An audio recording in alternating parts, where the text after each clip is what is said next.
¿Cómo están? Muy buenas noches. Bienvenidos a Ensartes, medio digital de Ayacucho. Esta noche vamos a conversar con Dalila Huamaní, candidata del partido político Somos Perú, que va con el número 2 en estas elecciones al Congreso de la República el próximo 11 de abril. Pero antes, obviamente, como ya es costumbre, nos acompaña también en la co-conducción nuestro amigo Lincoln Onofre. ¿Cómo estás? Buenas noches. Bienvenido una vez más a Ensartes.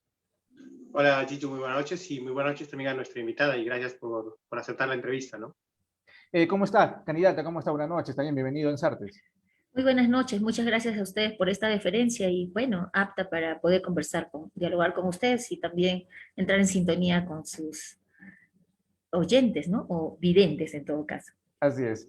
Candidata, algo que me ha llamado la atención es que, y sería bueno que usted nos comente, es que en las elecciones de enero del 2020 usted participó de las contiendas electorales con el partido político Perú Patria Segura. Sin embargo, en esta ocasión usted participa con otro partido político, que es el partido Somos Perú. ¿A qué se debe este cambio? ¿Usted fue en un momento militante de Patria Segura? ¿Fue invitada? ¿Cómo es su situación ahora en Somos Perú? Bien, si ustedes revisan, yo no he tenido una militancia en ningún partido hasta el momento, ¿no? A diferencia de muchas personas que acusan de una o de otra situación, yo nunca he sido militante de ningún partido. En las elecciones del año 2020, efectivamente, yo fui invitada por el propio ingeniero Eric Caro a ser parte de esta contienda y realmente, como te lo dije en esa oportunidad, para mí me llamó la atención el hecho de poder asumir un reto mientras otros hacían cálculos políticos, ¿no? Y enfrentábamos una transición en la que creo yo que se necesitaban ciertos desprendimientos para no caer en estos cálculos políticos y sí entrar en una escena política, ¿no? Entonces, eso ha sido, no soy militante de Somos Perú, espero serlo en algún momento. Ujú. Ahora, candidata, he estado revisando la declaración jurada que usted ha presentado ante el Jurado Nacional de Elecciones y a mí me causa curiosidad el tema de su licenciatura, ¿no? Indica ahí dentro de su declaración jurada que usted estudió la universidad en la San Cristóbal de Huamanga, el grado de bachiller, pero se licencia, mejor, obtiene la licenciatura de enfermería en la Universidad Alas Peruanas. ¿A qué se debe este cambio? ¿Fue una cuestión más de tal vez apresuramiento para obtener el título necesario? Porque obviamente todos sabemos que efectivamente los procesos administrativos de nuestra San Cristóbal de Huamanga también es todo un dilema, ¿no? No, en realidad lo mío responde más a una acción de vida, diría yo. Yo soy hija mayor de 8 hermanos, siempre lo he dicho, tengo un padre albañil y una madre, también lo he repetido más de una oportunidad, que tuvo que ser empleada del hogar para poder ayudar a culminar mis estudios. Esto hizo de que apenas yo terminara mis estudios, que por cierto también fueron muy accidentados, si me permites, me das el tiempo. Yo estudié del año 87 al año 91, terminé mi cuarto año, el primer semestre, y precisamente en ese año, algo que muchos no conocen, fuimos amenazados de muerte los que conformábamos la coordinadora de centros federados, hecho que me obligó a mí a salir de la región. Yo me fui hacia el lugar donde radicaban mis padres y pude volver 4 años después, ya en el año 95, y es así que yo culmino mis estudios ya por el año 98, y inmediatamente, como ustedes comprenderán, las necesidades económicas hicieron que yo inmediatamente trabajara, me dediqué bastante a trabajar y a poder recaudar el dinero también que se necesita para los trámites. En aquel momento el grado de bachiller había que hacer un pago y yo no lo tenía, así es que te necesitaba trabajar para poder tramitar mi bachiller, y luego me dediqué a trabajar porque fui el sostén de mis hermanos, que afortunadamente ahora son la mayoría de ellos profesionales, y también de mi familia. Y es así que ya en el año 2002 yo decido realizar, cuando ya me encontraba trabajando en la provincia de San Miguel, en un centro de emergencia mujer, yo decido sacar vía eh, el curso que se hace, ¿no?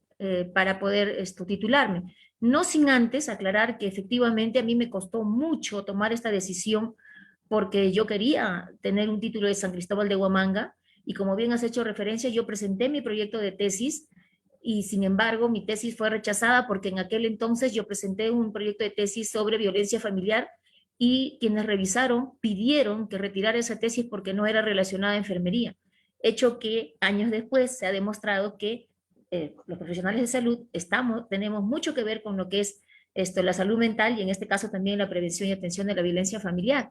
Y es así que yo me licencio en la Universidad de las Peruanas y precisamente con mi tesis sobre los indicadores de violencia familiar en aquel momento. Candidata, coméntenos, ¿cómo fue su acercamiento a Somos Perú? Porque dentro de las redacciones de los medios de comunicación aquí en Ayacucho, muchos indican pues de que su llegada a Somos Perú se debió gracias tal vez a las conversaciones del exalcalde de Huamanga, Hugo Mendoza, porque muchos indicaban pues de que el número 2 ya correspondía a otra, digamos, persona que estaba intentando postular con ese mismo número y que de un momento a otro pues hizo ese cambio, no sé si el término está adecuado, el término cambio, o mejor dicho, la ratificación a nivel del partido político Somos Perú, tanto en la región de Ayacucho como a nivel nacional. ¿Cómo fue su acercamiento a Somos Perú y su postulación? Bueno, Chichu, me pones en problemas, pero voy a ser, como siempre he sido, totalmente transparente y eso a veces me cuesta porque creo que en el mundo en el que vivimos decir la verdad siempre trae problemas, pero bueno, hay que arriesgarse a eso. Yo quiero morir en el intento de ser honesta y transparente. Vea, sí es cierto, yo recibí invitaciones para postular también en estas elecciones, invitaciones que rechacé porque no tenía pensado postular. eh, por situaciones netamente familiares. Yo, ustedes conocen, soy divorciada, tengo una hija que este año precisamente termina la secundaria y mi intención era netamente dedicarme a mi actividad profesional a efectos de poder garantizar los estudios de ella, ¿no? Desde mi mirada, porque ustedes conocen cómo se trabaja la política más en función al dinero. Entonces, la verdad que es también siempre un miedo para quienes postulamos dentro de las condiciones de transparencia, de legalidad, de querer hacer las cosas bien, ¿no? Entonces, había decidido no hacerlo hasta que a fechas 17 de diciembre yo me encontraba en la ciudad de Chiclayo realizando un trabajo. Recibí la llamada del propio expresidente, el ingeniero Vizcarra, quien me comunicó de que estaban buscando candidata específicamente, y que si yo era invitada a participar, si tenía el deseo de participar. Fui sincera con él y le dije que no había pensado en participar precisamente por los temas económicos a los cuales te hago referencia, y sin embargo, me dijo él que también me lo pensaría, ¿no? Porque el tema económico también tenía que ver, y si yo podía enfrentarme o no a eso. Le dije que la verdad no contaba con ese medio económico, y finalmente su respuesta fue: en todo caso, solo tu limitación sería el tema económico. Sí, le dije que eso era. Me dijo, te llamaré dentro de una hora. No me llamó dentro de una hora, me llamó al día siguiente, 18 de diciembre, lo recuerdo con mucha precisión, y me dijo de que no tenía ningún problema, que postule y que nada, que había recibido información, que yo era una mujer emprendedora y de retos, aguerrida, y que en todo caso, pues me animara y que no tuviera el miedo, el temor. Y así fue. Soy invitada por el propio ingeniero Martín Vizcarra, y nada, el domingo 20 el domingo 20 yo retorné a la ciudad de Lima y fue allí donde realicé el llenado de la ficha, y es por eso que para muchos, incluida para mí misma, ha sido una sorpresa esta participación.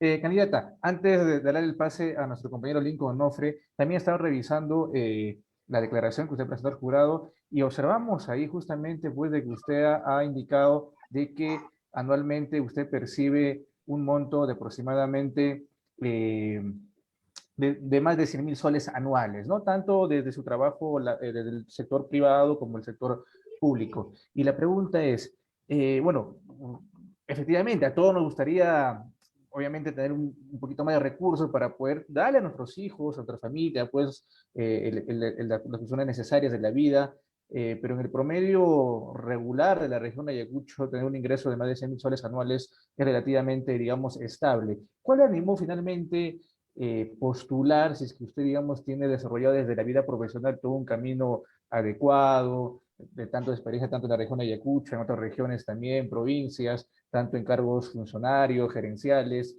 Finalmente, ¿qué le animó a postular en estas elecciones al Congreso? Chicho, yo creo en la renovación política y no, estoy convencida de que pertenezco a ese grupo mayoritario del país en el que estamos hartos de ver tanta podredumbre en todo lugar y de ver tantas personas que utilizan la política como un medio para el enriquecimiento, para, para hacer de ella actos de corrupción. Y la verdad es que me siento como muchos, impotente, frustrada, porque yo provengo, como siempre lo he dicho, desde una condición social muy baja, muy pobre. No lo somos ahora, tengo que reconocerlo. Hemos avanzado con esfuerzo, con educación, con trabajo, y considero de que sí es posible en nuestro país hacer que las cosas sean diferentes. Y creo también tener las condiciones necesarias para no ser lo que muchos han sido, disculpen el término, pero peleles dentro de partidos políticos, o en otros casos incluso líderes de organizaciones criminales. Entonces creo que estoy harta de eso y yo en mi vida universitaria he sido dirigente universitaria en momentos muy difíciles en nuestra región. Yo he llegado en el año 86 a estudiar a la universidad, he hecho liderazgo desde el año 87 hasta el año 91, que como les decía, dejé de estudiar por problemas de la violencia sociopolítica, fuimos perseguidos dirigentes, en aquel momento yo era secretaria de organización de la Coordinadora de Centros Federados, que reemplazó a la federación, ustedes ya saben por qué, y en el año 95 que retorno a estudiar, también vuelvo a ser parte del centro federado de mi facultad hasta mi egreso, ¿no? Como estudiante. Entonces, he vivido en un centro minero desde niña y he visto cómo siempre se mantienen estas diferencias de clases sociales y siempre me pregunto por qué tanta diferencia entre los seres humanos. La verdad que me indigna mucho eso y sí apuesto de que si todos tuviéramos las herramientas para desarrollar nuestras habilidades, nuestras destrezas, nuestro conocimiento, nuestra inteligencia emocional y también tuviéramos las oportunidades para el trabajo, creo que podemos ser distintos y me molesta el hecho de que siempre se utilice el nombre del pobre para enriquecerse a costa de ellos, ¿no? Entonces, me sigo atreviendo. Espero que no sea la última vez.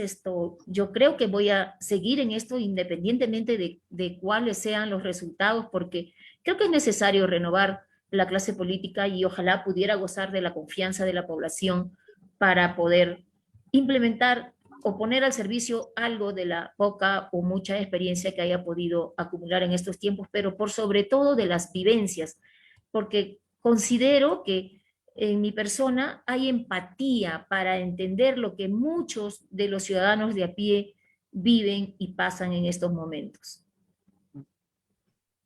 Muy buenas noches, señora Dalila, y gracias por atender esta entrevista.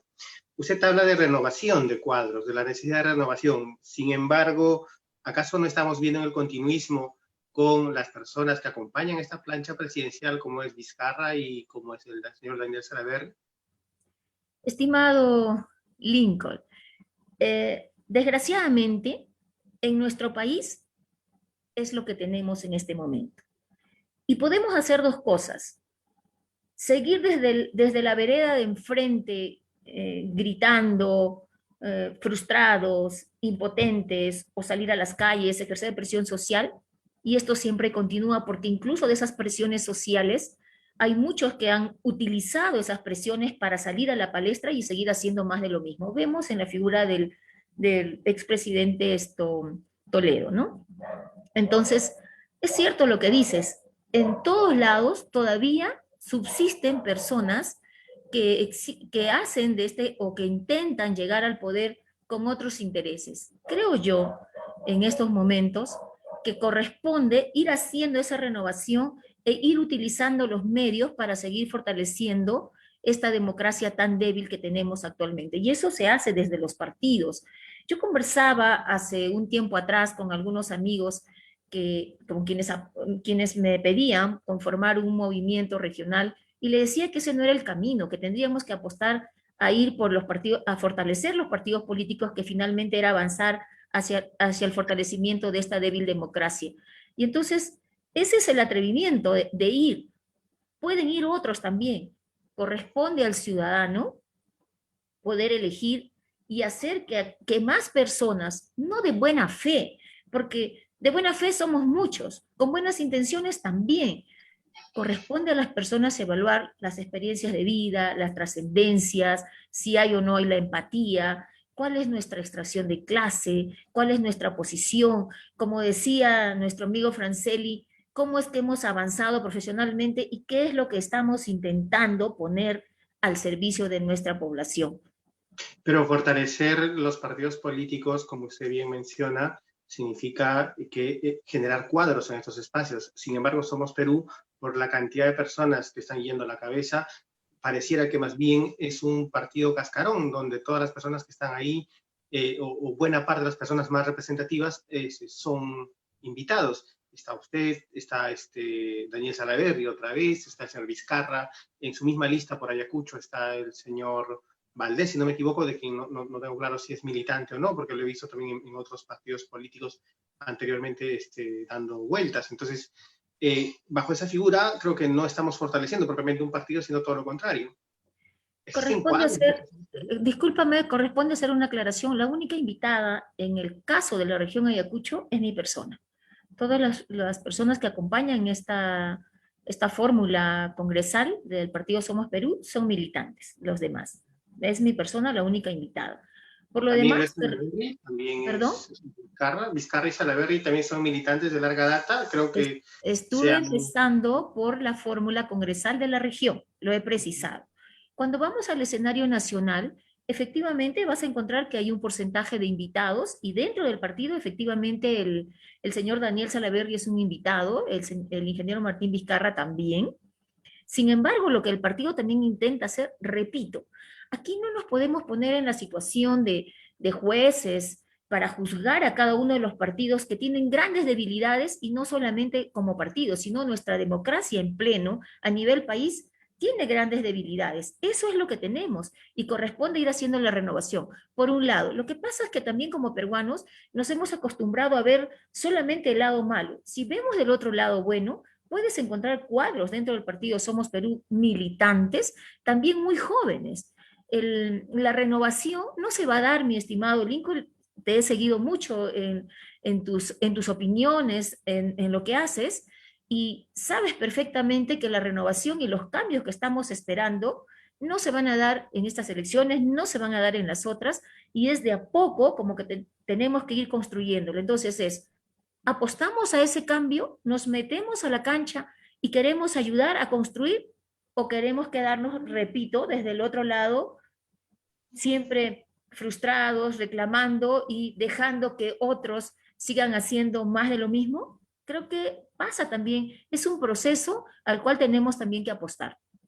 Sin embargo, los partidos políticos que requieren fortalecimiento, esto debiera darse con la constancia durante estos años donde no son periodos electorales. Y esto no solamente es un problema de Somos Perú, sino en general, diría yo, de todos los partidos políticos que no tienen esta constancia, no solamente en los partidos a nivel nacional, sino también regional. Hay otra situación, usted apunta, que me parece interesante, ¿no? Lo importante es entrar a la cancha. No es solamente estar de la otra vereda. Si esa fuera la lógica, creo que todos los peruanos tendríamos que postular para opinar sobre política, y no es. Yo creo que más bien cada uno desde el espacio donde se sienta cómodo, donde corresponda, donde sienta que aporte más, sea desde los medios de comunicación, desde la crítica, desde el análisis político o también postulando, todos estos espacios son válidos para ejercer política. Se hace política no solamente siendo alcalde, gobernador, congresista o presidente. Creo que todos los espacios que existen son los espacios políticos que se dan en nuestra sociedad. ¿Está de acuerdo con eso o discrepa? Totalmente de acuerdo. Sin embargo, tenemos que ver cuánto de los que hacemos, me incluyo en ese grupo política desde fuera, hemos visto qué cambios se han podido dar. Y sabes también que estos procesos van acompañados de marcos normativos que en nuestro país no se han venido dando. Sin embargo, en el contexto que tuvimos en el año 2020, se ha ido avanzando también en el marco legislativo para ir fortaleciendo lo que tú bien acabas de decir, estas grandes debilidades que coincidimos, no es solamente el partido político Somos Perú, sino de diversos partidos, o de la mayoría de los partidos, de todos los partidos que actualmente están en contienda, ¿no? Entonces, esta nueva legislación también va a ayudar a que este proceso se acelere. ¿Entiendes, Lincoln, que esta es la última vez en la que, por ejemplo, habrán invitados dentro de las listas para elecciones, ¿no? Para participar en contiendas electorales. Yo te decía de que hay que entrar a la cancha quienes hemos hecho política, porque yo también lo he hecho desde mi labor dirigencial dentro de la universidad, desde los trabajos que he realizado, desde mi trascendencia de vocación de servicio como voluntaria en diversas organizaciones, ¿no? Yo he estado en Fundación Peruana del Cáncer, en Amnistía Internacional, he estado en el desborde del río Ica como parte de Loaiza Sin Fronteras. Todos lo hacemos, es cierto, pero hemos dejado que este espacio de representación sea copada por politiqueros y no por políticos. Y entonces creo que a eso es lo que yo llamo la apuesta de que tenemos que entrar a la cancha y asumir esos retos también, porque no es fácil. A muchas personas, por la desconfianza que tenemos actualmente, se le ocurre que esto es fácil. No, mis estimados, no es fácil. Como decía Franceli hace un momento, podría estar cómodamente haciendo mi labor profesional, no distraer lo que es para mí mi visión, mi visión y misión primera, que es el hecho de ser una madre soltera, jefe de hogar y tener que pensar en el desarrollo y futuro de mi hija, ¿no? Pero ¿qué? ¿Le seguimos dejando ese espacio a otras personas? Creo que no. Yo he apostado ahora por entrar a este espacio y bueno, ahí va mi apuesta, ahí va mi reto y nada, veamos qué es lo que dice la población, ¿no? Ideológicamente, ¿usted se considera de centro, izquierda, derecha? Si debo de decirte algo, aún con todo lo que sé que vas a pensar, yo creo que más allá de considerarnos de centro o de izquierda, tenemos que pensar en qué es lo que coincidimos. Si hablamos de formación, yo he sido formada desde mis 16 años por el PUN mariateguista en la ciudad de Ica. De ahí vine hacia acá, hacia Ayacucho, porque los sureños migramos hacia Ayacucho.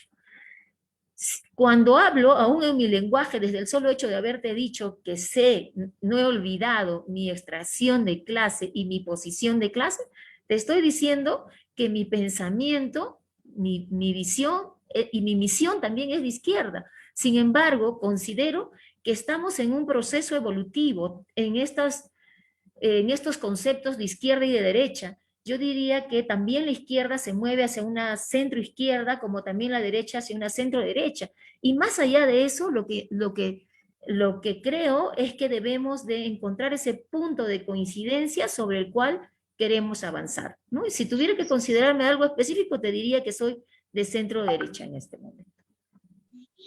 Centro-izquierda, ¿no será? Perdón, centro-izquierda, tienes razón. Sí. Bueno, a ver, unas preguntas así, también con respuestas rápidas. ¿Usted está de acuerdo con el cambio de constitución?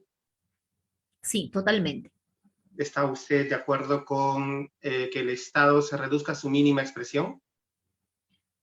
Si hablamos del marco de modernización, estoy de acuerdo que se reduzca. Considero que hay muchos privilegios para ciertos sectores y hay mucha burocracia que no ayuda. En cuanto a la economía, ¿usted considera que el mercado es quien controla los precios o es el Estado quien debería regular? Considero que el Estado debe regular en un nuevo marco normativo de constitución y tiene que haber un sistema de protección para los ciudadanos de a pie. No es contradictorio con lo que hace un rato hablábamos de reducir el Estado, sin embargo el Estado debe controlar la economía. Dije que debe regular, no dije que debe controlar. Y por eso es que hablamos del cambio de una constitución, donde el Estado no deje al libre albedrío el control de la oferta y la demanda, ¿no? En este marco económico. ¿Regular acaso no es una manera de controlar? El hecho de regular no me estoy refiriendo a controlar la economía en sí, me estoy refiriendo, por ejemplo, cuando dejamos al libre albedrío las concesiones de nuestros recursos, de nuestras materias primas, cuando hacemos de que los contratos no estén debidamente diseñados, cuando hacemos que tengamos, por ejemplo, materia prima como el gas, pero este gas cuesta para los peruanos 40 soles, entonces considero que el Estado tiene que hacer algo para que esa materia prima tenga que llegar en mejores oportunidades económicas para nuestros ciudadanos. Y eso también es una forma de intervención y de regulación del Estado. Bien, ¿cuáles son las tres principales propuestas que usted tiene en caso llegue a ocupar un escaño en el Parlamento? Bien, consecuente con lo que, no solamente con el plan de gobierno que ha presentado el partido político Somos Perú, yo solamente quiero dejar en claro el hecho de que hay propuestas de bancada de partido, que es precisamente a lo que te has referido, el cambio de la Constitución y el tema de la eliminación de la inmunidad parlamentaria, no como se ha hecho ahora. Y por mi lado, debo decirte que consecuente también con lo que considero que son los ejes de desarrollo y lo que a todo peruano y peruana se le debe brindar, que es educación, salud y trabajo, he preparado un primer esbozo de una propuesta que he denominado la Ley de Educación para el Empleo, ¿no? Que tiene que ver con salud y trabajo, perdón, con educación y trabajo.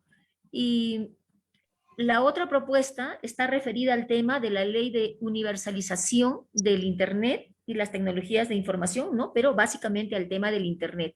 Y otra propuesta es la propuesta relacionada al fortalecimiento de la atención primaria de la salud, con énfasis en la promoción de la salud y la familia y la comunidad, ¿no? Son 3 propuestas, pero yo podría decirte algunas otras que estoy tratando de esbozar, como por ejemplo, y que creo que las conoces, por ejemplo, nosotros tenemos actualmente el plan de incentivos municipales. Cuando revisamos el plan de incentivos municipales, podrás darte cuenta de que las municipalidades están desagregadas o clasificadas en categorías A, B, C, D, ¿no?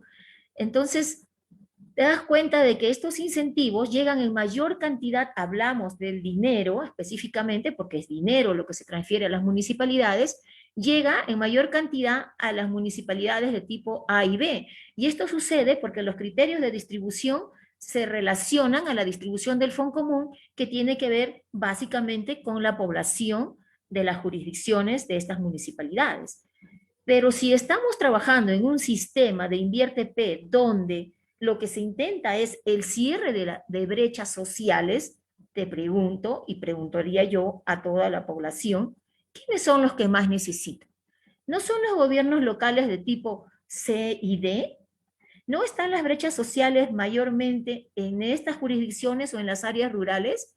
Y son las municipalidades que menos reciben por incentivos municipales. Entonces, considero que allí también podría plantear una modificación a la ley a efectos de que los criterios de distribución de este plan de incentivos tengan que ir orientados al cierre de brechas o a la presentación de proyectos de inversión para ese cierre de brechas, ¿no? Agua potable, que es lo que más falta. Entonces, allí podríamos también sacar una ley que modifique esto y que pueda beneficiar más a las áreas rurales. También en el caso de las mujeres, he trabajado y tengo bien claro el hecho de que en nuestro país hemos sobrepasado ya el 30% de mujeres jefes de hogar y que tenemos carga familiar. Me incluyo porque también soy una de ellas, pero a diferencia mía, entiendo que hay otras mujeres que son jefes de hogar y que no han tenido la oportunidad de poder educarse, de poder acceder a mejores oportunidades laborales y de ingresos económicos y que tienen mayor carga familiar. Y entonces considero que así como existe una ley para las personas con discapacidad, y también para los miembros de las Fuerzas Armadas, donde se les otorga un puntaje de bonificación para acceder a ofertas laborales, considero que también debemos de plantear una acción legislativa que beneficie a este grupo de mujeres, que se haga un registro de cuál es su carga familiar, cuál es su condición socioeconómica y que ellas también puedan ser beneficiadas para acceder a oportunidades laborales y también a programas de emprendimiento o de formación para el empleo. En realidad tengo una serie de iniciativas, pero son las 3 primeras las que te he propuesto porque considero también de que el congresista representa a una población y primigeniamente, a una población en general, y primigeniamente las leyes deben ser planteadas para ese universo, ¿no? Y ya luego, por nuestra condición, a las poblaciones más vulnerables, como en el caso de las mujeres a las cuales he hecho referencia. Pero volviendo al tema de los planes de incentivos municipales y las categorizaciones de las municipalidades, tanto urbanas como rurales, que usted bien ha referido, las brechas van a depender mucho de cuáles son y de qué tipo de qué población estamos hablando. Por ejemplo, en cuanto a pobreza, son las zonas periurbanas las que tienen mayor cantidad de brechas en cuanto a economía, ¿no? No es la zona rural específicamente. En brechas de educación, probablemente, o en efecto, el sector de educación, la brecha se acentúa más en el sector rural. Sin embargo, cuando esto lo vemos en porcentajes, que es en el sector rural, y lo trasladamos en números, pues es la zona urbana la que tiene mayor cantidad de inequidades. Entonces también es un poco ir sopesando eso, ¿no? Con eso no estoy desmereciendo la propuesta que usted tiene, sino más bien depende de qué lado del cristal nos pongamos a mirar y si vemos en porcentajes, si vemos en zonas periurbanas o si vemos en números. Entonces ahí también esas diferencias se van a ir notando. Totalmente de acuerdo, pero permíteme allí responderte, Sí. Lynch, en el sentido de que te decía por eso, tenemos que comenzar, el norte es por el cierre de brechas sociales. Si el cierre de brechas nos indican que es en las áreas periurbanas, pues es ese cierre el que va a determinar. Por eso te decía, cierre de brechas unida a presentación de proyectos, porque ahora simplemente se hace por ciertas actividades que luego se instauran o se instalan, quedan dentro de los gobiernos locales y se les quita el presupuesto, ¿no? Entonces, yo sí considero de que este plan de incentivos tiene que estar más alineado al cierre de brechas. ¿Podemos discutir el tema? Sí. ¿Tenemos las organizaciones para ello? Sí. Tenemos la red de municipalidades rurales, tenemos la asociación de municipalidades. Te lo digo porque desde mi experiencia, yo soy docente de la Escuela Nacional de Administración Pública, he recorrido parte del país con este trabajo y encuentro mucho el sinsabor de las municipalidades más pequeñas que no acceden a estos presupuestos, ¿no? Son menores salvo puedan cumplir esto con todas las condiciones. Si tú revisas, la asistencia técnica mayormente la tienen las municipalidades de tipo A y de tipo B, no lo tienen las otras municipalidades. Además de eso, si revisas el recurso humano o el capital humano de estas municipalidades, el mejor capital humano, recurso humano, está en las municipalidades de tipo A y de tipo B, y todos vamos a coincidir en por qué están allí, pues por oportunidad de sueldos, de los sueldos, ¿no? Porque en una municipalidad más pequeña, un gerente municipal, ¿cuánto puede ganar, no? Entonces, no van. Entonces, ahí hay diferencias que tenemos que revisar y que podemos construir la propuesta. Una mirada general sobre los municipios quizá vaya en el sentido que usted dice. Sin embargo, he tenido la oportunidad también de revisar lo que vienen trabajando los municipios rurales en cuanto a distribución presupuestal y no tienen capacidad de gasto, no tienen el personal, usted mismo lo dice, no tienen el personal idóneo que justifique un trabajo interesante en estos municipios rurales. Hay municipios rurales inclusive que tienen canon, o sea, tienen un dinero bastante suntuoso para poder ejecutarlo y no lo están haciendo. O sea, veamos en los casos que están aquí en el BRAE, por ejemplo. Entonces, si tenemos eso, tampoco es tanto como que debieran tener más presupuesto para cerrar las brechas. No hay las capacidades que no están dadas las condiciones. Es su opinión. Recuerde que el cerrar las brechas no necesariamente significa que le tienes que dar el dinero. Te decía que eso tiene que estar sujeto a la presentación de proyectos que demuestren que van a ir al cierre de brechas. Y permíteme discreparte, pero es cierto que en los mayores cinturones de pobreza están en las grandes ciudades, pero están más relacionadas a la falta de oportunidad de empleo por las características que tienen las personas que migran del campo a la ciudad. Sin embargo, si vas a las áreas rurales, vas a encontrar brechas sociales que no han sido cubiertas, como por ejemplo, reitero, el tema del agua potable, la energía eléctrica, el tema del internet. O sea, hay otras brechas que hay que ver. Esto también no nos lleva a pensar que en estos últimos años, las casi 2 últimas décadas, han empezado a crearse nuevos distritos, ha estado promocionando muchos excongresistas por Ayacucho, los actuales, varios candidatos también de ahora están promoviendo la creación de nuevos distritos.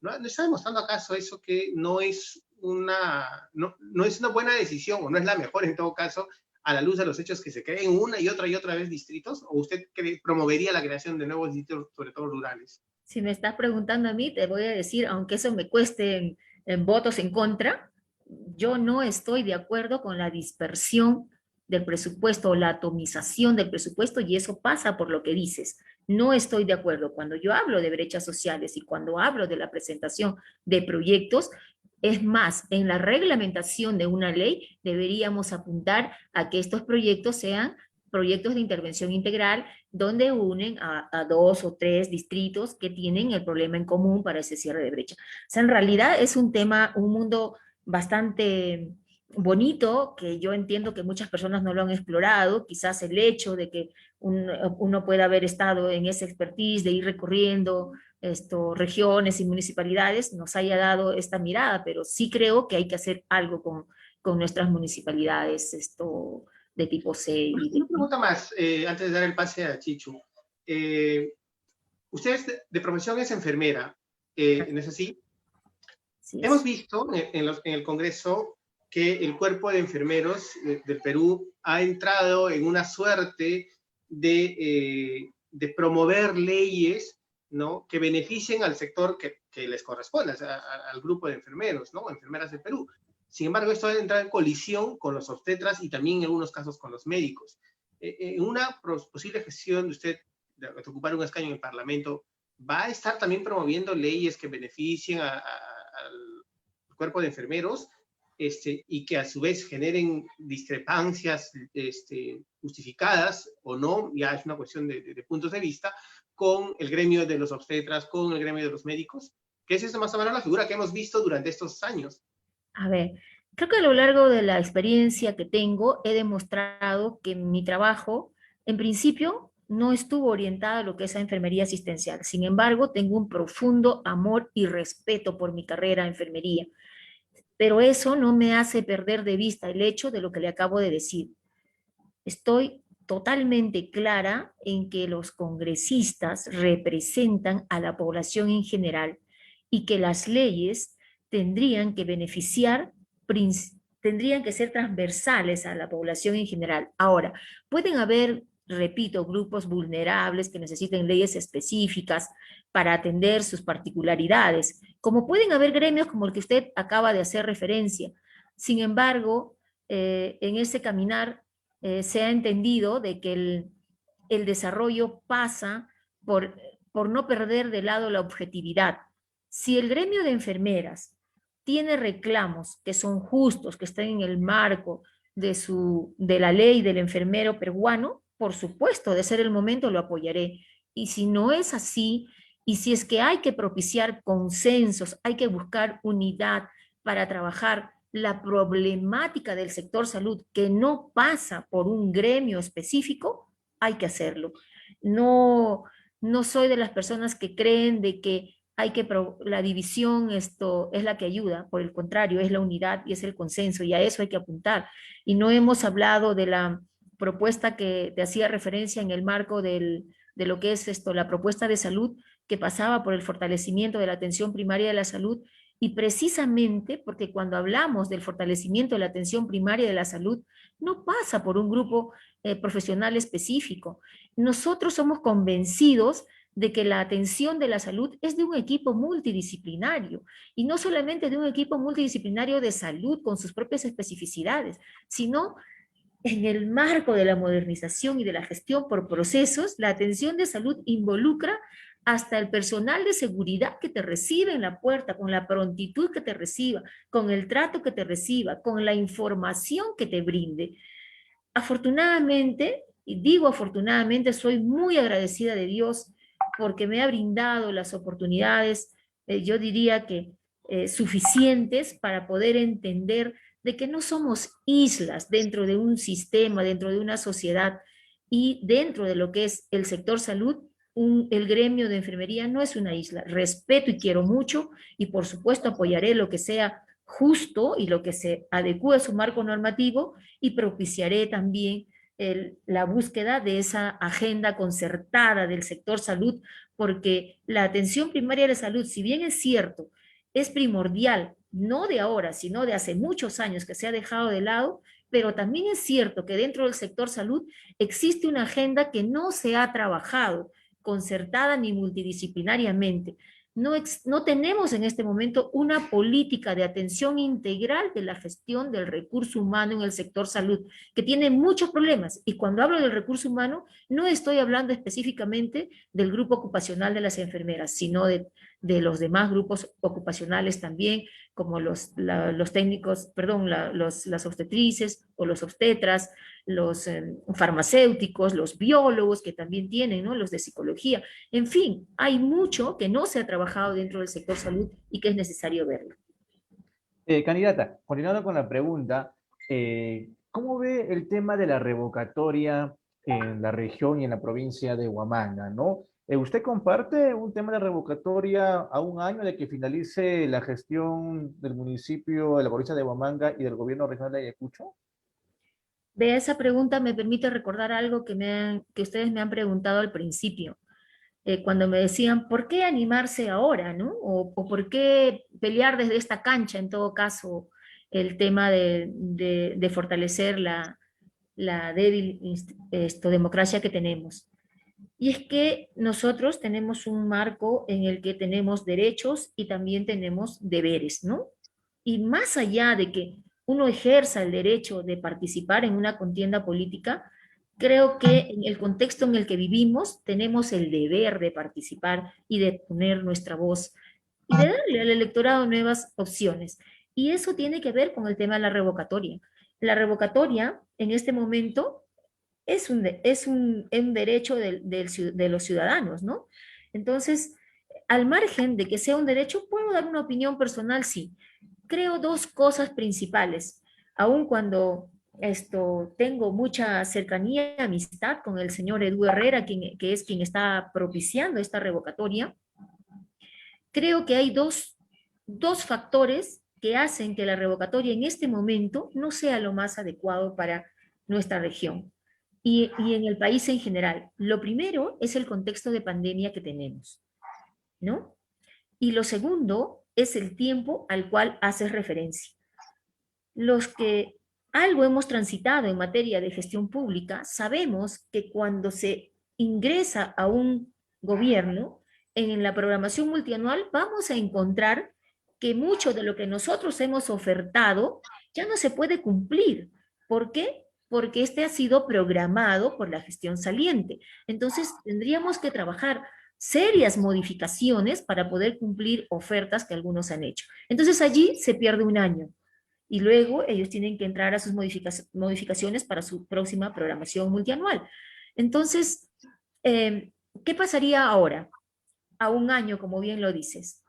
Eh, Pienso que sería un retroceso más ya para todo lo mal que nos está yendo, producto también del contexto de la pandemia que tenemos, que estamos viviendo actualmente. Ok, candidata, le voy a agradecer que seamos breves más en su respuesta porque nos está ganando el tiempo y nos quedan todavía muchas preguntas Claro. por hacerla. Y vamos por otro lado, el otro tema que es relacionado al tema de la SUNEDU. Si bien es cierto, Somos Perú ya marcó posición y está, digamos, a favor de la SUNEDU, de que continúe con todo el tema del licenciamiento, pero ¿cuál es su posición de usted como candidata, como Dalila Bomani, sobre la SUNEDU? Mire, desafortunadamente creo que como en nuestro país vivimos corrupción por todos lados, eh, la SUNEDU, no digo que la SUNEDU sea corrupta, no tengo esa concepción, eh, pero yo estoy de acuerdo con el licenciamiento de las universidades. Es más, creo que se debe avanzar al licenciamiento también de los otros niveles de educación, el nivel primario y secundario. Yo creo que sí debe ser, porque estaríamos avanzando a la calidad educativa que todos queremos y también poniendo indicadores que se puedan medir. Sin embargo, creo que las formas como se han abordado, y eso pasa mucho en nuestro país, disculpen el término, estamos demasiado acostumbrados a trabajar al caballazo sin la debida información y sin la debida preparación.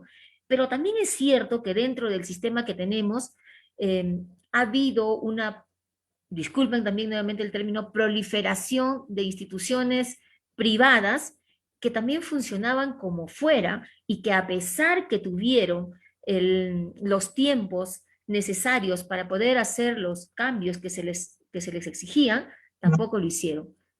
Mi opinión finalmente es que estoy de acuerdo con el licenciamiento de las universidades. Ok, candidata. Por otro lado, el tema de la eutanasia, la muerte asistida, ¿usted la comparte? Si tuviera, digamos, que en la próxima legislatura votar a favor o en contra de la eutanasia, ¿cuál sería su posición? Vean, soy profesional de salud y por muy ilógico que parezca, porque algunos me lo han dicho, yo que siempre me he dedicado a la gestión pública y al trabajo en el sistema privado, cuando mi país y mi región han necesitado a una enfermera también, he estado en primera línea y sigo hasta ahora trabajando en primera línea. Y conozco de cerca la problemática del enfermo que no tiene, digamos, las condiciones para seguir viviendo, y creo que esto en el ejercicio del derecho a la libertad que deben tener todos los peruanos y peruanas, considero de que deben existir casos en los cuales puedan los familiares cercanos, o si pudiera el propio paciente en este caso, decidirlo. Estoy de acuerdo con la eutanasia. Ok, candidata, y en el tema del aborto, algunas voces por ahí indican que el aborto debería ser legalizado en el tema de violaciones. Al respecto, su posición. También, solo en el tema de violaciones, no en otros casos. Y siempre que la persona, la mujer en este caso, haya recibido la asistencia psicológica para su recuperación emocional, y esta también lo decida libremente y sin ningún tipo de coacción. El tema de la la unión civil entre personas del mismo sexo, ¿cuál es su postura? Bueno, mi postura al respecto es de que yo no estoy de acuerdo con la posición de la unión civil. Considero que en el tema de la protección de bienes, de una sociedad de bienes gananciales, que es lo que protege el matrimonio, por ejemplo, entre un varón y una mujer, considero que también se pueden dar los mecanismos para que las personas que decidan una unión de hecho, ¿no?, entre personas del mismo sexo, los cuales respeto, y se podrían brindar también las medidas de protección necesarias, pero no el matrimonio específicamente. Candidata, estamos exactamente a 2 meses y 2 días del 11 de abril para las próximas elecciones. ¿Usted le tiene fe al presidente Sagasti de que cumpla su palabra cuando asumió el mando e indicó de que las elecciones presidenciales y congresales sí o sí se van a dar el 11 de abril? ¿O cree que por ahí, como ya también lo ha mencionado el candidato al Congreso por Lima con el número 1, Martín Vizcarra, y expresidente, que cuando era presidente decía, sí, se tiene que dar las elecciones, pero curiosamente, en las últimas semanas, a través de su cuenta de Facebook, indica pues de que si los contagios siguen aumentando en el Perú, se debería optar por la opción de suspender las elecciones del 11 de abril. ¿Usted como candidata tiene fe de que se va a desarrollar? Vea, yo tengo fe en que las elecciones se van a desarrollar. Sin embargo, quisiera aclarar el hecho de que no es que al ingeniero Vizcarra, candidato con el número 1 al Congreso por Lima, se le haya ocurrido. Eso ha sido en una reunión de candidatos del partido. Nosotros tenemos reuniones periódicas, por ejemplo, el día de ayer acabamos de tener también una, en la cual se tomó esta decisión y fue el expresidente el encargado de transmitirla por vía redes, pero consideramos de que el contexto de pandemia que estamos viviendo hacen de que esto se debe dar. Esta segunda ola está en crecimiento. Yo les informo, por ejemplo, hoy día me he informado, en salud superamos ya los 100 pacientes COVID y se está armando un hospital al aire prácticamente, un mini hospital para 100 pacientes más. Entonces, ante este crecimiento, consideramos de que se debe de hacer una postergación que puede ir en un mes, que no significaría necesariamente de que el cambio de mando no se dé el 28 de julio. Sin afectar ese cambio de mando, consideramos de que sí debe haber una prórroga, no solamente por las condiciones que podamos tener quienes en este momento somos candidatos para poder hacer la campaña política, sino principalmente porque se pone en riesgo la gobernabilidad del país. ¿Cuánto de nuestra población asistirá a las urnas? ¿Cuántos votarán? Y si quienes puedan ser elegidos tendrán la legitimidad de los votantes para poder actuar, ¿no?, bien dentro del otro sistema, perdón, dentro del próximo periodo, y no tengamos lo que ha sucedido en este periodo de 5 años, que ya tenemos 4 presidentes y 2 congresos, ¿no? Una consulta justamente sobre esos procesos electorales. En su opinión, y brevemente, ¿cuáles son las principales dificultades que están hallando los candidatos en general, o usted en particular, respecto de las otras campañas políticas, dado que estamos en un problema de crisis sanitaria? Yo creo que, bueno, el principal problema que se tiene es el contacto con las personas, ¿no? No hay nada mejor que el face to face, el cara a cara, el conversar directamente con las personas, que te conozcan, que te escuchen, y eso no se puede dar en este contexto, porque como ustedes saben, no podemos conglomerar personas, y las pocas visitas que se puedan hacer tienen que ser en grupos de 3 o de 4, y eso es una limitación, porque choca nuevamente con las personas como yo, que hacemos una política más del tú a tú, de la voz, de la transmisión más directa, porque no tenemos los medios económicos para poder hacer eso. Ahora ustedes dirán que el tema de redes, sí, pero el tema de redes, ustedes saben que llega a un porcentaje de nuestra población que accede a ello, pero por ejemplo no llega a las comunidades más alejadas, ni a las áreas o a las zonas rurales, ¿no?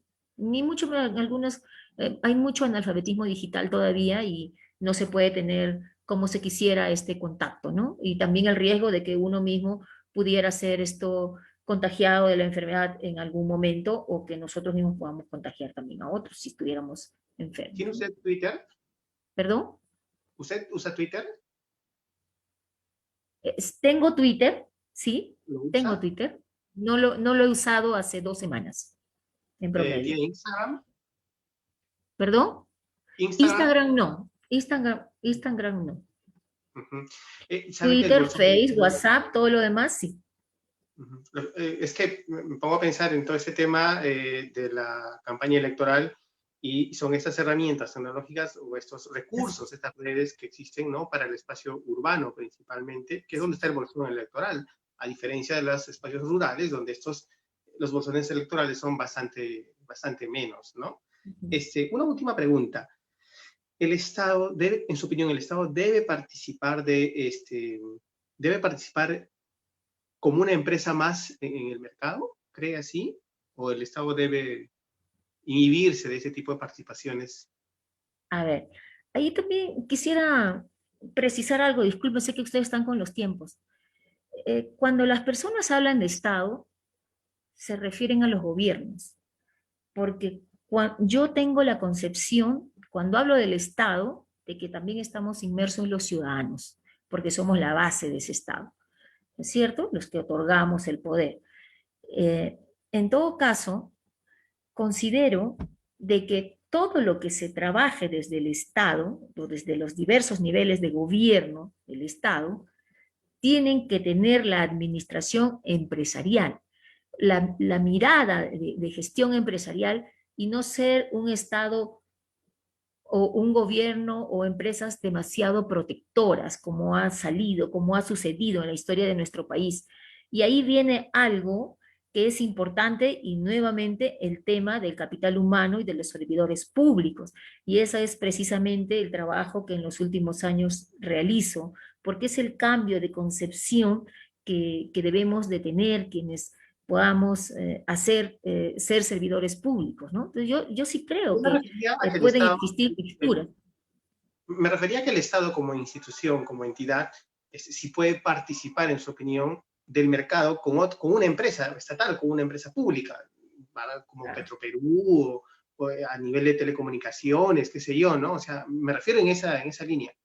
Sí, por eso le decía, yo creo que hay momentos, hay espacios, hay instituciones en las cuales se puede dar. Por ejemplo, cuando yo le hablaba de la ley de la universalización del Internet, considero que esta ley se debe dar y se debe reglamentar y se debe encargar al Ministerio de Transportes y Comunicaciones para que ellos sean quienes actúen, ¿no?, como Estado, en todo caso, entre comillas, para que puedan tipificar cómo se puede acceder, cómo los ciudadanos van a acceder acorde a sus ingresos y su condición socioeconómica a este tipo Pero ahí estamos hablando de brindar un servicio al ciudadano, que es un Así deber es. del Estado, pero como empresa quizá no es rentable, y No, por no, eso... como empresa no.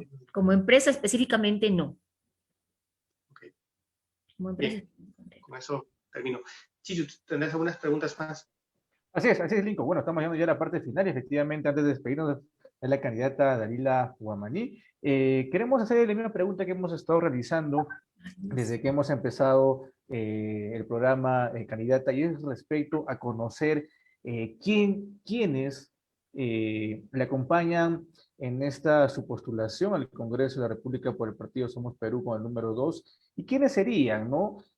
Aquellas personas que van a trabajar con usted en su despacho en el Congreso de la República, si es que recibe el voto de la población, ¿no? Porque como usted bien sabe, cuando usted, digamos, es elegida, va a tener por lo menos 6 personas de confianza, entre asesores, parte administrativa, personal de comunicación, y etcétera, ¿no? Que van a poder laborar con usted. ¿Quiénes son estas personas que la acompañan? Y le hago la pregunta y nos gustaría que nos responda, porque como bien sabe Lincoln y los que nos están viendo a través de Ensartes, ya tenemos la experiencia, ¿no? Primero del expresidente Pedro Pablo Kuczynski, que dijo en campaña que tenía un gran equipo de élite, ¿no? Que iba a hacer el gobierno del país. Luego, volviendo a la región de Ayacucho, tenemos la experiencia del actual gobernador Carlos Rúa, que también dijo que tenía un gran equipo técnico que lo respaldaba. Y también tenemos la experiencia del alcalde de la provincia de Bamán, Yuri Gutiérrez, que también dijo que tenía un gran equipo técnico que avalaba su postulación. Y al final nos damos cuenta, pues, que ninguno de los tres tenía ese gran equipo técnico que tanto decían en campaña. ¿Quién es el equipo técnico, candidata, que la acompaña y que posiblemente esté con usted? Y antes de su respuesta, por favor, y también volviendo al tema de los actuales congresistas, ¿no? Por lo menos nosotros hemos entrevistado al congresista Ali Mamani y Javier Mendoza Marquina, que nos indicaban también que tenían un gran equipo técnico que les acompañaba. Al final, el equipo técnico que le acompañó fueron siempre del entorno de campaña, que sí, efectivamente los acompañaban, pero en la campaña, ¿no? Y efectivamente no hay un gran equipo técnico. Al respecto, por favor, para finalizar. Debo dar nombres, me parece poner en aprietos a ciertas personas.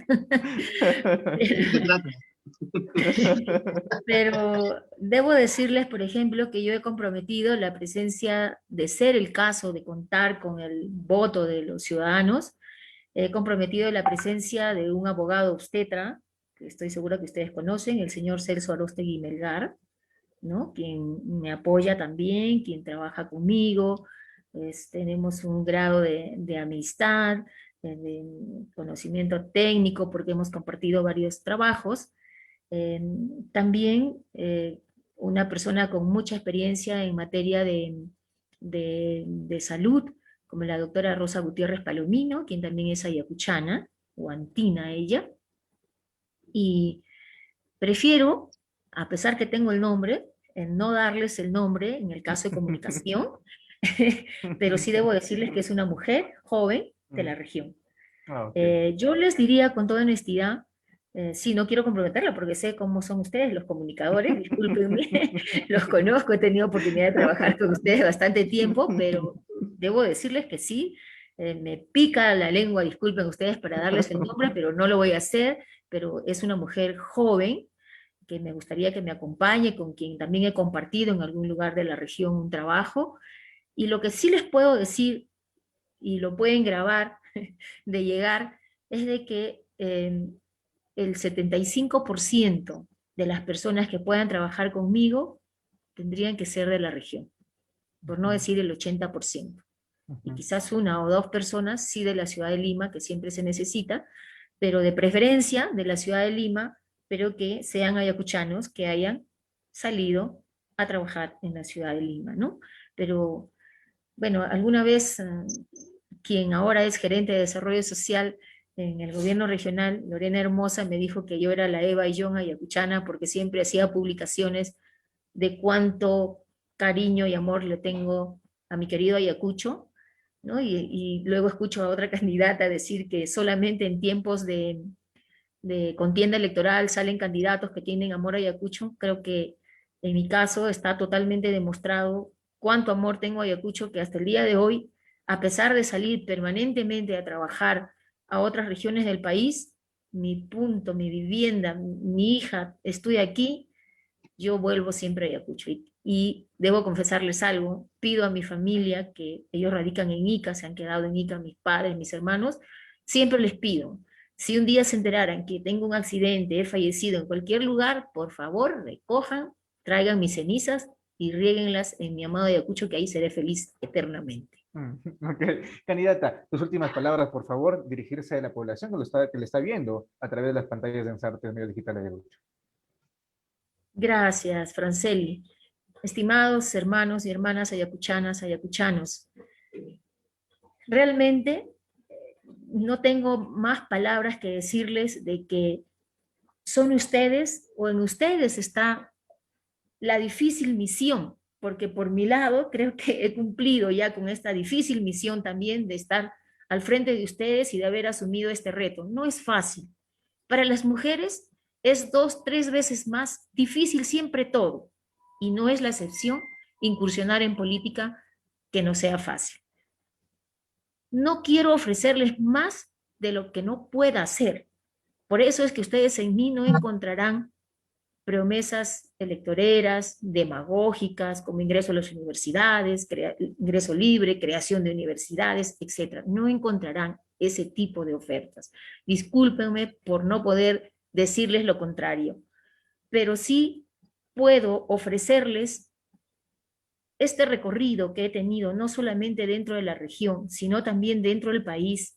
He tenido oportunidad de trabajar en más de 18 regiones del país para la implementación de políticas públicas que ahora se trabajan, como el tema de la anemia y la desnutrición, la política de modernización, el buen gobierno, la transparencia y acceso a la información y otras, y solo hago el esfuerzo de poner eso al servicio de ustedes, pero por sobre todo, mi profundo compromiso de poder decirles de que no quiero ser más del resto en caso de ser elegida por ustedes. Quiero tener la frente en alta, de recorrer las calles de nuestra región, de visitar nuestros hermosos lugares y poder recibir el saludo de ustedes y saludarlos también a ustedes. Pero por sobre todo, como siempre lo he dicho, honrar a mi padre y mi madre que están en vida.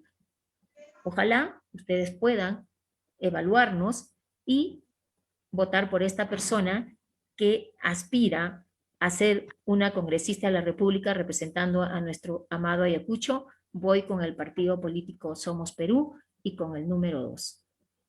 Muchas gracias. Ok, candidata, muchísimas gracias a usted por haber aceptado la invitación aquí de Ensartes, Medio Digital de Ayacucho. Le agradecemos mucho por esta referencia con nosotros. Ha sido la candidata del partido político Somos Perú, que va con el número 2 en las próximas elecciones del 11 de abril, Dalila Guamaní. Lincoln, estamos llegando a la parte final. ¿Algún comentario ya para despedirnos, por favor?